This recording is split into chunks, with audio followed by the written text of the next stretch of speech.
तो मुजफ्फरपुर जिले के बंदरा प्रखंड मुख्यालय वाली पंचायत के अंतर्गत आप देख पा रहे हैं कि उत्क्रमित माध्यमिक विद्यालय बंदरा का यह परिसर है। विद्यालय परिसर में यह गड्ढे को देख के आप अंदाज़ा लगा सकते हैं कि दूर से पहली नज़र देखने से यह लगता है कि शायद यह पोखर में तब्दील है। और जब वर्तमान में यह जब स्थिति है, देखिए कि गंदगियां हैं, कीचड़ है, और कीचड़ को देखने से यह समझ में आ रहा है कि यह जल जमाव का शिकार है। और विद्यालय परिसर के अंदर दूसरी तरफ आप देखेंगे कि उस तरफ जो है सो गड्ढा खना गया है और गड्ढे में जल जमाव की स्थिति है। दरअसल यह स्थिति बंदरा प्रखंड के प्रखंड मुख्यालय वाली पंचायत की है और उस विद्यालय की है जहां प्रखंड मुख्यालय में जो कार्यक्रम होते हैं और कई तरह से कई कारणों से यह महत्वपूर्ण विद्यालय रहा है। कैंपस के लिहाज से भी, भवन के उपयोग के लिहाज से भी, प्रशिक्षण का दौर भी चलता है या कई तरह की गतिविधियां होती हैं। प्रखंड स्तरीय विद्यालयों का जो शैक्षणिक या खेलकूद प्रतियोगिता या वार्षिक कई तरह के आयोजन होते हैं तो इस विद्यालय के परिसर का उपयोग किया जाता है। यदा कदा राजनेताओं का भी जो रैली और सभा सोसाइटी होती है तब भी इस विद्यालय के परिसर का प्रयोग किया जाता रहा है। बावजूद इस विद्यालय की अनदेखी का आलम यह देखिए कि विद्यालय में यह पोखरनुमा स्थिति बनी हुई है। विद्यालय कैंपस में मिट्टी वर्क का कई सालों से मांग किया जा रहा है।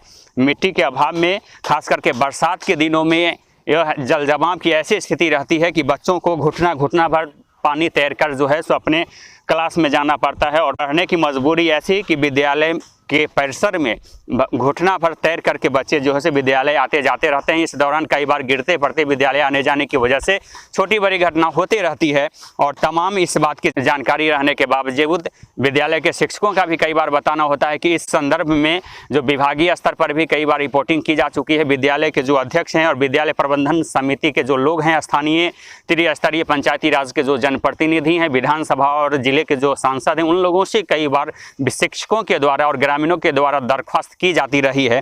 और विद्यालय में चहारदीवारी निर्माण के साथ ही विद्यालय परिसर में जो है सो मिट्टीकरण की मांग कई बार की जाती रही है। बावजूद इस पर किसी के द्वारा गंभीरता से पहल नहीं किया जाना न सिर्फ विद्यालय में असुरक्षा की भावना को लगातार बढ़ा रहा है, विद्यालय के बच्चे भी लगातार आशंकित रहते हैं, सशंकित रहते हैं। और इस विद्यालय में जो भी ग्रामीण अपने बच्चे को भेजते हैं वो भी आशंकित परेशंकित रहते हैं, क्योंकि मुख्य सड़क के किनारे से यह विद्यालय जाती है और चहारदीवारी का अभाव है। देखिए, लोग सड़क पर आने जाने वाले लोग भी इस विद्यालय में आते जाते रहते हैं और गड्ढे की जो स्थिति बनी हुई है, इस दौरान बच्चे लगातार दुर्घटना के शिकार होते रहते। खास करके जब बरसात का समय होता है तो इन गड्ढों में जल जमाव की स्थिति बनी रहती है और जल जमाव की वजहों से बच्चे कई बार इस जल जमाव की चपेट में आ जाते हैं, कई बार गिरते पड़ते रहते हैं और बीमार होते रहते हैं।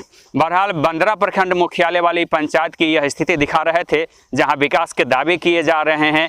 प्रखंड मुख्यालय वाली पंचायत के और विद्यालय की, मध्य विद्यालय और उत्क्रमित माध्यमिक विद्यालय की जब हालात ऐसी है तो प्रखंड क्षेत्र के सुदूरवर्ती इलाकों में कैसी हालात होगी, कैसे बच्चे पढ़ते होंगे, कैसे उन योजनाओं को लाभ उन लोगों तक मिल पाता होगा, यह बात आप भली भांति समझ पा रहे होंगे और समझ सकते हैं। Deepak Kumar Tiwari, A to Z news live, Muzaffarpur, Bihar.